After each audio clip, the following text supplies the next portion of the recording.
इस वीडियो में दोस्तों हम आपके 10th पेपर सूचना एवं संप्रेषण तकनीकी का सेकंड यूनिट डिस्कस करने वाले हैं, जिसका नाम है विभिन्न संप्रेषण तकनीकों का शिक्षा में क्या उपयोग रहता है। 5 नंबर का यूनिट है दोस्तों, और देखिए नंबर से छोटा यूनिट लग रहा है, पर इसमें 4-5 बड़े टॉपिक्स हैं जिनसे अलग अलग टॉपिक से बार बार परीक्षाओं में प्रश्न आते हैं। तो सभी टॉपिक के महत्वपूर्ण बिंदुओं को इस वीडियो में हम डिस्कस करने वाले हैं, ताकि कम समय में आप इस यूनिट को कंप्लीट कवर कर पाएँ। तो दोस्तों हमेशा की तरह वीडियो को पूरा देखना है, ताकि आपको ठीक तरीके से सारी बातें समझ में आए, सारे टॉपिक्स को आप ठीक तरीके से याद कर पाएँ।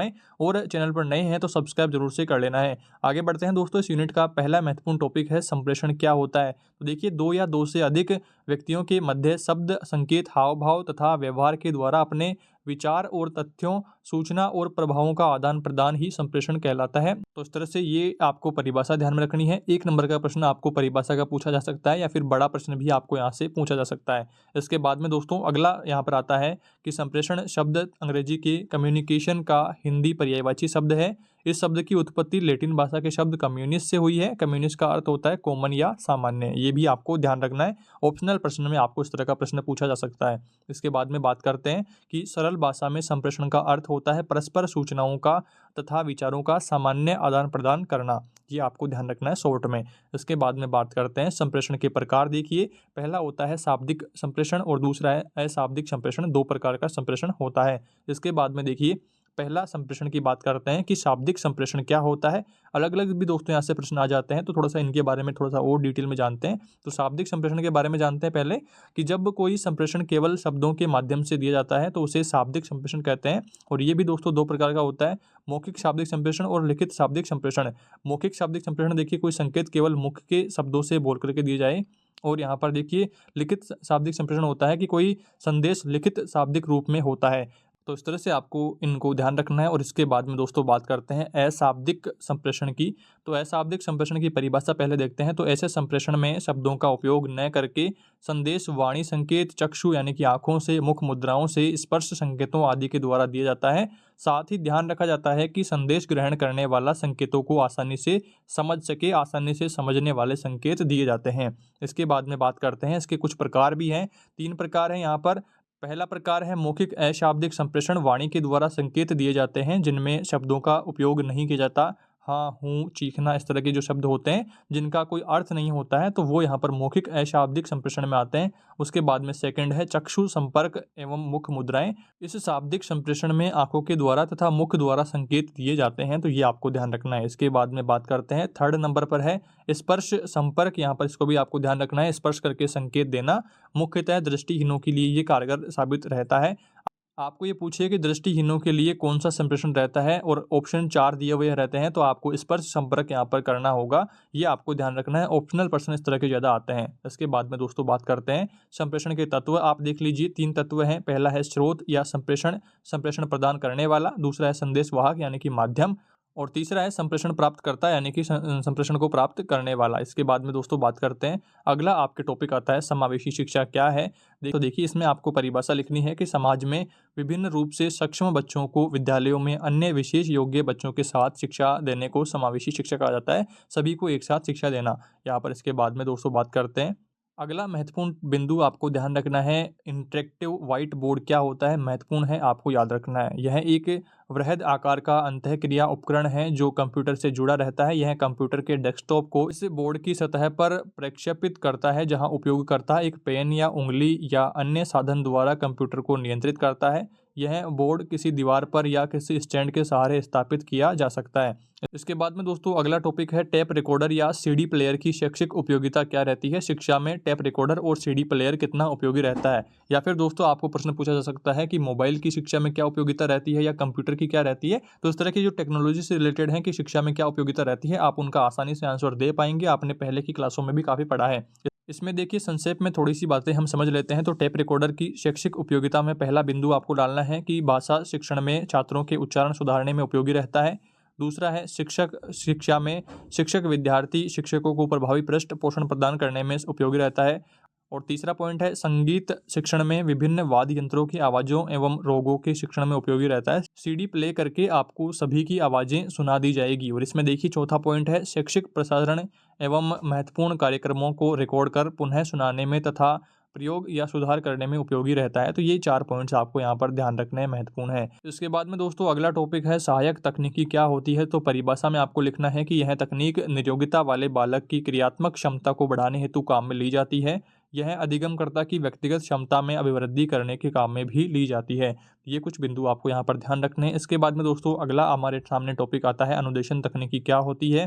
तो इसमें परिभाषा में आपको लिखना है कि यह तकनीकी शिक्षक या अनुदेशक की क्रिया क्षमता को बढ़ा करके उसे विशिष्ट बालकों को पढ़ाने के लिए योजना बनाने में मदद करती है। सामान्य शब्दों में हम कह सकते हैं कि अनुदेशन तकनीकी उपकरणों व सामग्री के प्रयोग द्वारा विषय वस्तु के प्रस्तुतिकरण का मार्ग है। ये आपको ध्यान रखना है। इसके बाद में दोस्तों आगे बढ़ते हैं। सूक्ष्म शिक्षण के उद्देश्य क्या होते हैं। सूक्ष्म शिक्षण के बारे में थोड़ी सी और डिटेल्स हम आगे जानेंगे। पहले यहाँ पर उद्देश्य की बात कर लेते हैं। तो देखिए पहला आपको उद्देश्य लिखना है नियंत्रित परिस्थितियों में विद्यार्थी शिक्षकों को नवीन शिक्षण कौशलों को सिखाने व आत्मसातीकरण के योग्य बनाना। और दूसरा है शिक्षण कौशलों में विद्यार्थी शिक्षकों को विशेषज्ञता प्रदान करना। और तीसरा पॉइंट है यहाँ पर विद्यार्थी शिक्षकों का शिक्षण में आत्मविश्वास जगाना। तो ये कुछ पॉइंट्स आपको यहाँ पर उद्देश्य में ध्यान रखने। इसके बाद में दोस्तों अगला महत्वपूर्ण टॉपिक है कृत्रिम शिक्षण या अनुरूपित शिक्षण क्या होता है। कई जगह पर कृत्रिम लिखा हुआ मिलेगा, कई जगह पर अनुरूपित लिखा हुआ मिलेगा। सेम ही बात है, एक ही बात है। इसमें देखिए आपको लिखना है विद्यार्थी शिक्षकों को कक्षा शिक्षण में जाने से पहले ही साथी विद्यार्थियों के समक्ष अभ्यास का अवसर दिया जाता है, जिसे अनुरूपित शिक्षण कहा जाता है। अनुरूपित शिक्षण विद्यार्थी शिक्षकों को वास्तविक कक्षा शिक्षण की चुनौतियों का सामना करने के लिए तैयार करता है, आत्मविश्वास के बढ़ाने में भी सहायता करता है। यानी कि क्लास में पढ़ाने से जाने से पहले ही आप एक बार प्रैक्टिस वहाँ पर कर लेते हैं। इसके बाद में दोस्तों बात करते हैं इसके बारे में और डिटेल्स जानते हैं। तो यहाँ पर देखिए आरविन 1964 के अनुसार कृत्रिम शिक्षण वास्तविक परिस्थितियों का यथार्थ चित्रण करना है। कृत्रिम परिस्थितियों में छात्रों में विशिष्ट व्यवहार को विकसित करता है, जिसमें विद्यार्थी शिक्षक अनेक भूमिकाओं का निर्वाह करता है, जैसे छात्र पर्यवेक्षक आदि। आपको दोस्तों 1 नंबर का प्रश्न पूछा जा सकता है कि आरविन के अनुसार कृत्रिम शिक्षण क्या है। इस तरह का प्रश्न कई बार परीक्षा में आया हुआ है। और इसी के साथ में देखिए नीचे यहाँ पर DR क्रकशेंक के अनुसार भी यहाँ पर बताया गया है कि कृत्रिम शिक्षण ऐसी वास्तविक परिस्थितियों का कृत्रिम रूप से निर्माण करना है जिनमें भाग लेने वाले को अपने वर्तमान तथा भविष्य के कार्यों से संबंधित समस्याओं के समाधान हेतु अनुभव प्रदान हो सके। कृत्रिम शिक्षण में विद्यार्थी शिक्षकों को भी छात्रों की भूमिका निर्वह करने का अवसर मिलता है, जो कि उन्हें छात्रों की परिस्थितियों को समझने का अवसर देता है। ये कुछ बातें आपको ध्यान रखनी है। इसके बाद में बात करते हैं सूक्ष्म शिक्षण का अर्थ क्या रहता है।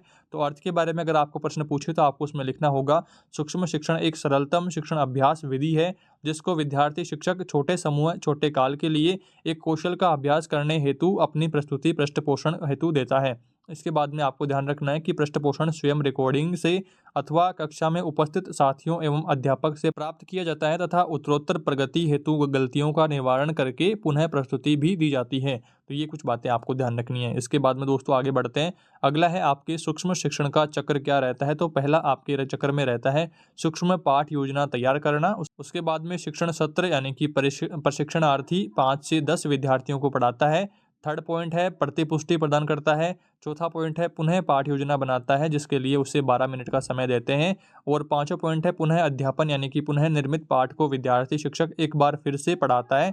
और उसके बाद में छठा पॉइंट है पुनः प्रतिपुष्टि यानी कि पुनः पढ़ाए गए सूक्ष्म पाठ का शिक्षक प्रशिक्षक और सहयोगी विद्यार्थी शिक्षकों द्वारा फिर से पर्यवेक्षक किया जाता है और दोबारा प्रतिपुष्टि प्रदान की जाती है, दोबारा से पढ़ाया जाता है। इसके बाद में दोस्तों अगला टॉपिक आता है सूक्ष्म शिक्षण की विशेषताएं क्या रहती है। तो पहली विशेषता देखिए इसमें समय की बचत होती है। दूसरा है शिक्षण की जटिलता कम होती है। तीसरा है शिक्षक शिक्षा में एक प्रयोग है। और अगला चौथा यहाँ पर है कि यह एक विद्यार्थी को शिक्षण कौशल की प्रशिक्षण तकनीक है। और पांचवा पॉइंट है एक समय में एक ही कौशल का अभ्यास होता है। छठा पॉइंट है पाठ योजना की समयावधि 5 से 10 मिनट होती है। और सातवां पॉइंट है एक ही संप्रत्यय की विषय वस्तु को सीमित करता है। इसके बाद में आठवां पॉइंट है तत्काल प्रतिपुष्टि संभव रहती है। ये कुछ पॉइंट्स आपको ध्यान रखने हैं। इसके बाद में दोस्तों अगला टॉपिक है एडगर डेल का अनुभव शंकु क्या है। इसमें देखिए आपको परिभाषा में लिखना है कि सन 1960 में एडगर डेल ने बताया कि विद्यार्थी सीखी गई विषय वस्तु को तब अधिक देर तक याद करते हैं जब कोई कार्य वह कर रहे होते हैं, यानी कि प्रैक्टिकल कर रहे होते हैं। इनके शोध कार्य के फलस्वरूप अनुभव शंकु का निर्माण किया गया। ये कुछ बातें आपको ध्यान रखनी है। इसके बाद में थोड़ा सा और इसके बारे में जानते हैं। तो एडगर डेल की अनुभव शंकु के अनुसार वास्तविक प्रत्यक्ष अनुभव बहुत ही अधिक प्रभावी माने जाते हैं, यानी कि जब हम प्रैक्टिकल करके सीखते हैं तो हमें ज़्यादा चीज़ें समझ में आती है, ज़्यादा बातें समझ में आती है। इसमें देखिए, इस प्रत्यक्ष अनुभव के लिए परियोजना विधि, भ्रमण विधि अधिक प्रभावी मानी जाती है, क्योंकि इन अनुभवों में बहु इंद्रियों की क्रियाशीलता शामिल होती है। ये अनुभव सार्थक भी होते हैं तथा इनसे पाठ्य वस्तु का शुद्ध ज्ञान भी प्राप्त होता है। इसके बाद में दोस्तों बात करते हैं हम, अगला टॉपिक है हमारा अनुभवों की प्राप्ति के मुख्य स्रोत क्या रहते हैं। तो पहला है पढ़ कर के, दूसरा सुन कर के, तीसरा देख कर के, चौथा है स्वयं कार्य करके। 1 नंबर का प्रश्न आपको पूछा जा सकता है। इसके बाद में दोस्तों अगला टॉपिक आपका आता है शिक्षण कार्य में संप्रेषण को प्रभावी करने वाले उपकरण कौन कौन से हैं। अभी देखिए, थोड़ी देर पहले ही हमने एक टॉपिक सीडी प्लेयर का शिक्षा में उपयोग पढ़ा है। तो यहाँ पर कुछ और, यहाँ पर शिक्षण कार्य में जो प्रभावी शिक्षण कार्य को प्रभावी बनाने के लिए जो उपकरण हैं उनके बारे में बताया गया है, उनके बारे में आपको विशेषताएं भी पूछी जा सकती है। तो देखिए, सबसे पहले हम बात करते हैं उपकरणों की। तो देखिए, रेडियो, दूरदर्शन, डिस्प्ले बोर्ड, टेलीविजन, श्वेत या श्यामपट्ट, लपेट फलक, flannel board, clip board, interactive board, computer, tape recorder, CD player, overhead projector, digital camera, multimedia projector और मोबाइल, इस तरह के कुछ उपकरणों की यहाँ पर बात करी गई है इस यूनिट में। तो वीडियो दोस्तों काफ़ी लंबा ना हो, इसलिए हम इनके बारे में ज़्यादा डिटेल में नहीं जानेंगे। आपको मोस्टली जो प्रश्न पूछे जाएंगे वो दोस्तों आपके मोबाइल के बारे में, मल्टीमीडिया के बारे में, टेप रिकॉर्डर के बारे में, जो इनकी विशेषताएं आपको पता है कि शिक्षा में कहाँ कहाँ उपयोग में लाई जाते हैं। इसके बाद में दोस्तों कुछ और यहाँ पर टॉपिक्स के बारे में आगे बात करते हैं। तो देखिए, अगला आपके यहाँ पर है एडी मॉडल क्या होता है। इंग्लिश में लिखा है ADDIE, यहाँ पर आपको ध्यान रखना है। एडी विश्लेषण, डिजाइन, विकास, कार्यान्वयन और मूल्यांकन के लिए एक नवीनतम मॉडल है। यह मॉडल अपने प्रयुक्ताओं के लिए प्रभावी शिक्षण पाठ्यक्रम और सामग्री बनाने की प्रक्रिया है। शैक्षिक प्रौद्योगिकी में इस मॉडल की अवधारणा अन्य की तुलना में अधिक रहती है। मॉडल आप दोस्तों स्क्रीन पर देख पा रहे हैं, जिसमें सबसे पहले यहाँ पर विश्लेषण करते हैं, उसके बाद में डिजाइन, उसके बाद में विकास, उसके बाद में कार्यान्वयन और मूल्यांकन। आपको ये चित्र याद रखना है, परिभाषा इतनी याद करने की आपको आवश्यकता नहीं है, सिर्फ आप ये डायग्राम याद रख लेंगे तो आपका काम बन जाएगा।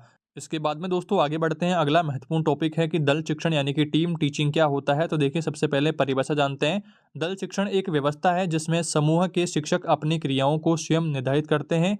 उन्हें कार्य चयन की पूर्ण स्वतंत्रता रहती है। प्रत्येक शिक्षक अपने कौशल, व्यक्तित्व, अनुभवों का विशेष योग्यता का प्रयोग करने का प्रयास करता है। इसके अंतर्गत विद्यालयी सुविधाओं का भी अधिक से अधिक प्रयोग करने का प्रयास किया जाता है। इसकी थोड़ी सी और डिटेल में बातें जानते हैं। तो यहाँ पर देखिए, दल शिक्षण व्यवस्था का वह स्वरूप है जिसमें 2 या 2 से अधिक अपने स्रोतों, अभिरुचियों और छात्रों की आवश्यकताओं के अनुसार शिक्षण अधिगम संपन्न करते हैं तथा वे विद्यालय की सुविधाओं का समुचित प्रयोग भी करते हैं, उपयोग भी करते हैं। इसके बाद में अतः दल शिक्षण परंपरागत शिक्षण के स्थान पर एक ऐसा नवाचार है जिसमें शिक्षण में सुधार लाने एवं गुणात्मकता की वृद्धि के लिए एक ही कक्षा में कई शिक्षक मिलकर के शिक्षण कार्य करते हैं, दल शिक्षण करते हैं। इसके बाद में देखिए, आपको यहाँ पर लिखना होगा, यह कक्षा कक्ष अनुदेशन की एक पद्धति है जिसमें अनेक शिक्षक अपने व्यक्तिगत विषयों को समन्वित कर एक पाठ्यक्रम बना करके एक दल के माध्यम से विद्यार्थियों के एक समूह को पढ़ा सकें। यह एक तंत्र है जिसमें 2 या अधिक शिक्षक अपना ज्ञान एवं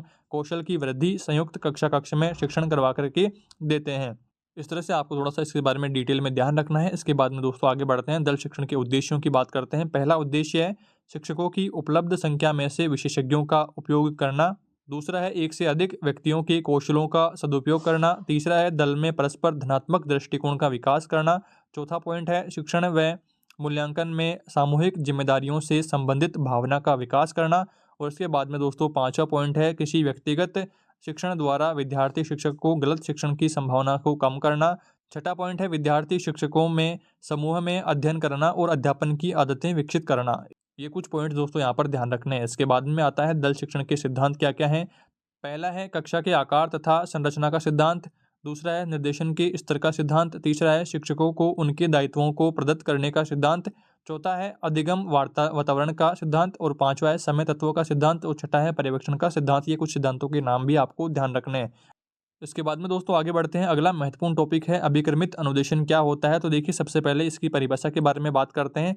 अभिक्रमित शब्द का अर्थ होता है क्रमबद्ध या फिर योजनाबद्ध। इसमें क्रमबद्ध तरीके से विषय वस्तु छोटे छोटे पदों या खंडों में प्रस्तुत किया जाता है, जिसकी संरचना में शिक्षण सूत्रों का अनुसरण किया जाता है, जिसे विद्यार्थी स्व अध्ययन से सीखता है तथा अज्ञात से ज्ञात की ओर बढ़ता है। ये भी आपको ध्यान रखना है कि अभिक्रमित अनुदेशन में विद्यार्थी अज्ञात से ज्ञात की ओर बढ़ता है। 1 नंबर का प्रश्न आपको यहाँ से पूछा जा सकता है। इसके बाद में दोस्तों अगला प्रश्न आपके यहाँ से आ सकता है कि फ्रेड स्टोफेल के अनुसार अभिक्रमित अनुदेशन क्या होता है। तो देखिए इसमें आपको लिखना है, ज्ञान के छोटे छोटे भागों को तार्किक क्रम में व्यवस्थित करने को अभिक्रम या इस प्रक्रिया को अभिक्रमित अधिगम कहते हैं। तो यहाँ से भी दोस्तों ये 1 नंबर का प्रश्न आ सकता है। इस तरह के प्रश्न ही आपको देखने को मिलेंगे। आप चाहें आपके पास सीरीज या बुक है तो आप वहाँ से भी उन प्रश्नों को यहाँ से देख सकते हैं। इसके बाद में दोस्तों आगे बढ़ते हैं।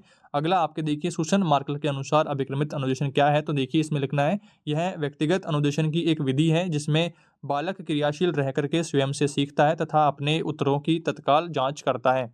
ये कुछ पॉइंट्स आपको यहाँ पर ध्यान रखने हैं। इसके बाद में दोस्तों आगे आता है जेम्स ई एस्पिच तथा विरिल विलियम के मतानुसार अभिक्रमित अनुदेशन अनुभवों का वह नियोजित क्रम है जो उद्दीपन अनुक्रिया संबंध के रूप में कुशलता की ओर ले जाता है।